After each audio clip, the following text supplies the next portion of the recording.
have two questions to start this. The first one is, what does this look like for you, the media, and for us? And the second one is, I shall attempt to talk about what the role of media is in law and justice. When I was trying to figure out what I was going to talk about today, I went and talked to the judges. I said, okay, I've got this opportunity. What do you want me to talk about? Lots of things came up. But the good news is that I found that we are very much aligned in what we do. As I read this, it is your code of practice. Thank you for sending it to me. And from this book and the foundation of what we do, I shall endeavor to answer, what does this look like for both of us? So I really do believe that both the media and law and justice holds very distinct and influential roles in any society, let alone our community. We both deal with information that truly affects people's lives. You call them news items, and we call them court proceedings, court orders, rulings, or judgments. According to the preamble of your code of practice, your role is to help assemble the picture that citizens have of one another and frame the context of issues being debated in public.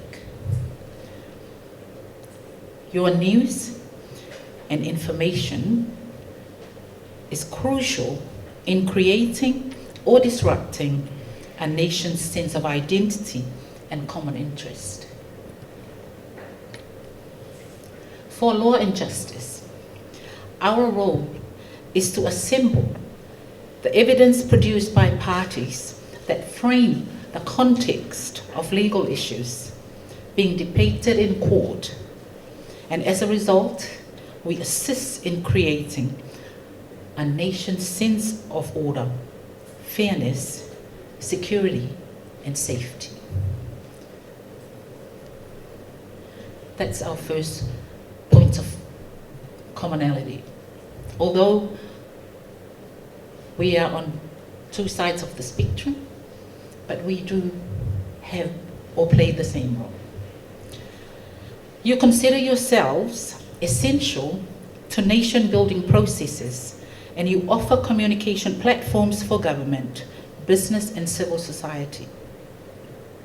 Likewise, for law and justice, are essential to nation-building procedures, and we offer legal platforms for the same stakeholders, government, business, and civil society. You would agree with me that the quality and conduct of both our sectors, media and law and justice sectors, are therefore extremely important to all of us. Why? Because for the media, Samoa's constitution guarantees certain fundamental rights, including freedom of speech, public interest, and the rights of the public to be informed. For law and justice, Samoa's constitution guarantees fundamental rights, including individual rights, rights of others, rights to be heard, and rights to fair trial, to name a few. For both of us, the price of freedom is responsibility. And underpinning our roles and responsibility are the core principles that guide our ethical obligations, which are accurate records and honest reporting, fairness, no taking sides, factual, no hearsay, assumptions, or gossip, do not mislead, respect our culture and tradition, respect people's privacy and dignity, respect and protect children's well-being and welfare, and protect the confidentiality of information. I did not make all of those up, because I know that the content of that is very much what I stole from this book. And I apologize for that. But this is what the role of media in law and justice looks like. We have the same responsibilities to the public, and we are bound by the same core principles.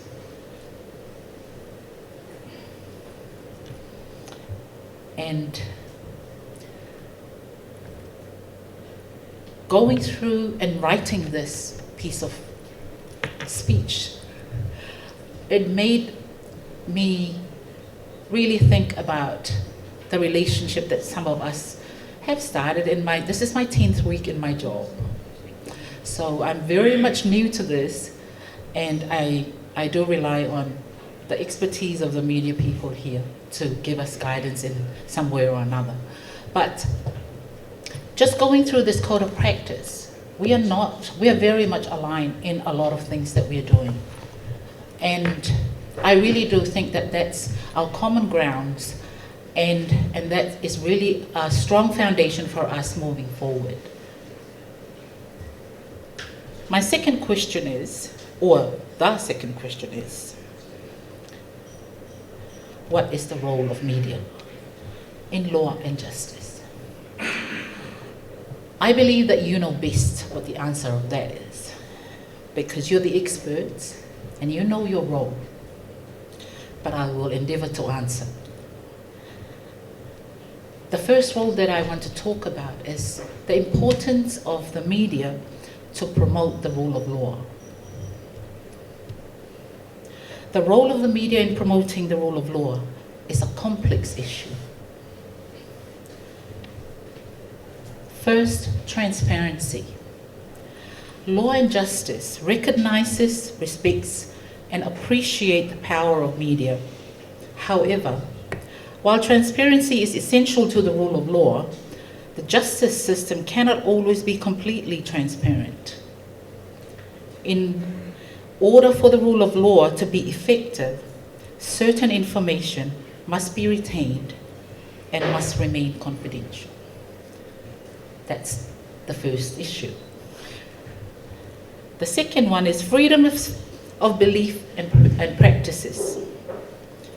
The rule of law requires that fundamental rights such as freedom of belief and practice should be protected. And it doesn't require that they should be absolute.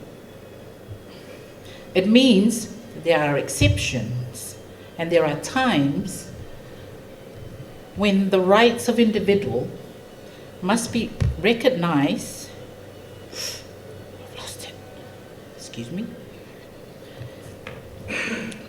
And the rights of individuals must be recognized against the rights of others. And to protect these rights, that's why we have those orders that sometimes you don't like: suppression orders, confidentiality orders, non-publication orders, and others. Rights to information. While the right to information is a strong one, there are certain situations in which access to information must be limited in order to promote the rule of law. The limitation is vital during an investigation process, where to maintain the integrity of the investigation process, information are best retained. Right to fair trial. You all know, and I do, every person is entitled to a fair trial. And the court may exclude media from all or part of a trial in special circumstances where publicity will prejudice the interests of justice. And every person charged with an offence shall be presumed innocent until proven guilty. Some of the critical stages in a trial is the time where witnesses are taking evidence.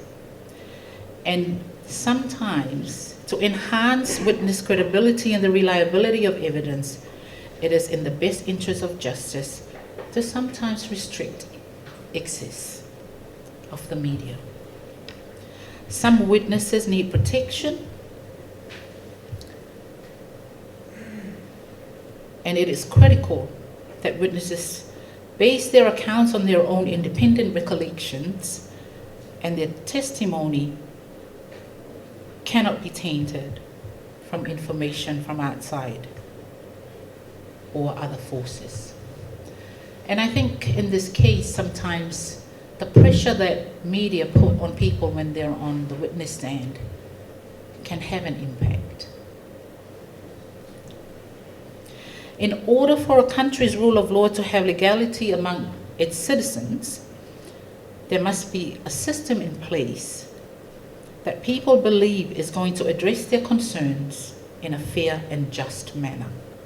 And to accomplish these goals, the media can be used in informing the public on legal processes, the rights of parties, and the tools available for access to justice.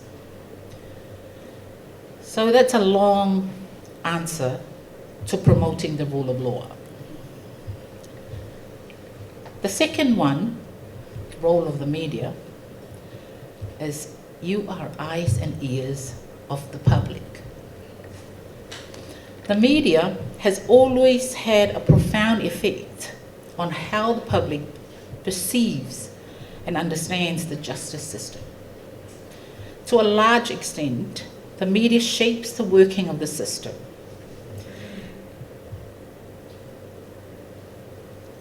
Aside from massive interest that general public has for crime and criminals, people want to know how those crimes are discovered and dealt with by the system.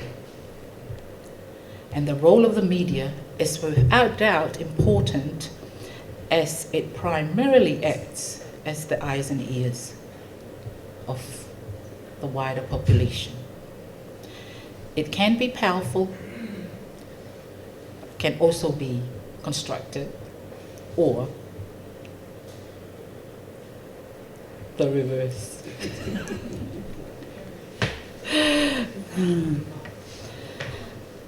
The third one is the media can educate the public on what justice is about. The media can be used in informing the public on the legal processes and how our population can access the system. You play a role in shaping public attitude towards the justice system. You can be influential in bringing awareness of what justice services are available to our people. Equal access to justice has been a wider, sustainable goal for Samoa, for the Commonwealth, for the Pacific, and globally. And I do believe that you have a great role to play in that area. Our way forward, as I said, this is my 10th week, but we are working on developing a media policy for the Ministry of Justice. And the objective is not only to recognize the importance of the media's role in the system, but also to put proper guidelines in place so we can both work together in a transparent manner. For example, we are looking at providing each courtroom with a proper press bench so that our media officials are easily identified in court for the work that they're doing. And with that, we want to look at media accreditation so that it's easy for you and for us to identify yourself when you enter the court and be directed to where you can be reserved for you. We are considering a media officer because it is such a big role in the Ministry of Justice. And as I said, we are developing. Some of these I have had consultation with the judiciary, and they're very supportive of some of these. And it is early stages. We're drafting and redrafting and redrafting. And if there are things that you think that we can support you with, that you can provide to us, we are very open to your views and your comments, because I really support what you're doing for the public. And sometimes we may seem that we are avoiding media, but with well intentions, maybe because we have no framework in place to really guide our staff, our management team, even the judiciary. I had asked them and they had nothing. So I think everyone's trying to do their best to accommodate the media and its role in the community and in the society, and especially in the system, in the justice system. So we're working on this, and it may not happen anytime soon. We're really targeting next year to have something in place. But we are also new to this, so we welcome any views, and because I do know that some of you are experienced media officials, that we would welcome your views, your comments, so we can build this together. Thank you.